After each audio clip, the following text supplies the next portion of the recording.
Assalamualaikum warahmatullahi wabarakatuh. Dalam kesempatan kali ini, saya akan menjelaskan bagaimana permasalahan pelayanan BPJS di rumah sakit pemerintah. Disusun oleh Ratiusri dengan NIM 0538655042, Program Studi Ilmu Administrasi Negara. Setiap hari, jutaan warga Indonesia mengantri di rumah sakit pemerintah, membawa kartu BPJS dan membawa harapan. Harapan agar bisa berobat tanpa harus merogoh kocek terlalu dalam.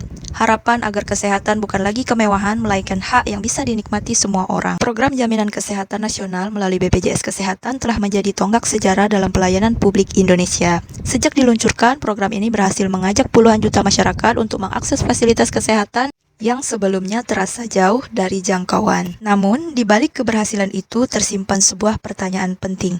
Apakah kualitas pelayanan sudah berbanding lurus dengan jumlah pasien yang terus bertambah? Faktanya, masih banyak pasien BPJS yang harus menghadapi antrian panjang sejak subuh. Mereka menunggu berjam-jam hanya untuk mendapatkan nomor pendaftaran. Belum lagi waktu tunggu pemeriksaan dokter yang bisa memakan waktu setengah hari. Masalah tidak berhenti di situ. Proses administrasi yang panjang, keterbatasan ruang rawat inap, hingga antrian di apotek rumah sakit. Semuanya menjadi titik keterlambatan yang dirasakan langsung oleh pasien dan keluarganya. Keterlambatan pelayanan bukan sekedar soal ketidaknyamanan. Ini adalah persoalan serius. Bagi pasien dengan kondisi gawat, setiap menit yang terbuang bisa berdampak pada keselamatan jiwa. Kepercayaan masyarakat pun perlahan terkikis ketika pengalaman berobat terasa melelahkan dan tidak dihargai. Lalu, apa yang sesungguhnya menjadi akar dari masalah ini? Para ahli manajemen pelayanan publik menjelaskan bahwa kualitas pelayanan kesehatan tidak hanya diukur dari hasil medis semata, tetapi dari dimensi responsivitas, seberapa cepat dan tepat layanan diberikan kepada pasien. Teori manajemen mutu pelayanan, service quality, yang dikemukakan oleh para suraman, Zaid, Helm, dan Berry, menyebutkan 5 dimensi utama kualitas layanan, yaitu keandalan, ketanggapan, jaminan, empati, dan bukti fisik. Keterlambatan pelayanan menyentuh hampir semua dimensi ini secara bersamaan. Sementara itu, teori New Public Management menekankan pentingnya efisiensi, inovasi, dan orientasi pada kepuasan pengguna layanan dalam pengelolaan sektor publik. Rumah sakit pemerintah sebagai institusi pelayanan publik dituntut untuk beroperasi dengan standar profesional setara institusi swasta terbaik, tanpa mengorbankan prinsip keadilan dan aksesibilitas. Menghadapi tantangan ini, ada beberapa solusi konkret yang dapat diterapkan secara bertahap. Pertama, digitalisasi sistem antrian dan pendaftaran. Dengan memanfaatkan aplikasi mobile atau sistem antrian online, masyarakat tidak perlu lagi datang pagi-pagi buta hanya untuk mendapatkan nomor antrian. Mereka bisa mendaftar dari rumah sakit dan datang sesuai jadwal. Kedua, penguatan sumber daya manusia.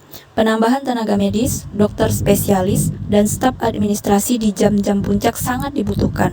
Selain kuantitas, pelatihan berkala untuk meningkatkan kompetensi dan kecepatan pelayanan juga menjadi kunci. Ketiga, penyederhanaan prosedur administrasi BPJS. Koordinasi yang lebih erat antara pihak rumah sakit dan BPJS Kesehatan dapat menghasilkan prosedur yang lebih ramping tanpa mengorbankan akurasi dan kepatuhan regulasi. Keempat, optimalisasi alur pelayanan, seperti menghapus proses yang tidak memberikan nilai tambah dan merancang ulang alur pasien agar lebih efisien dari pintu masuk hingga pasien pulang. Kelima, pembukaan layanan rawat jalan di luar jam kerja reguler, sehingga beban antrean dapat tersebar lebih merata sepanjang hari. Jika solusi-solusi ini diimplementasikan dengan serius dan konsisten, dampak positifnya akan dirasakan oleh seluruh ekosistem pelayanan kesehatan. Pasien akan mendapatkan layanan yang lebih cepat, lebih nyaman, dan lebih bermartabat. Waktu tunggu yang berkurang berarti lebih banyak nyawa yang tertolong tepat waktu. Bagi tenaga medis dan staf rumah sakit, sistem yang lebih terorganisir berarti beban kerja yang lebih terkelola, mengurangi kelelahan dan meningkatkan kualitas pelayanan secara keseluruhan. Bagi pemerintah dan BPJS Kesehatan, efisiensi pelayanan berkontribusi pada pengelolaan anggaran yang lebih efektif dan citra program JKN yang semakin positif di mata publik. Pelayanan kesehatan yang cepat dan berkualitas bukan sekedar target administratif.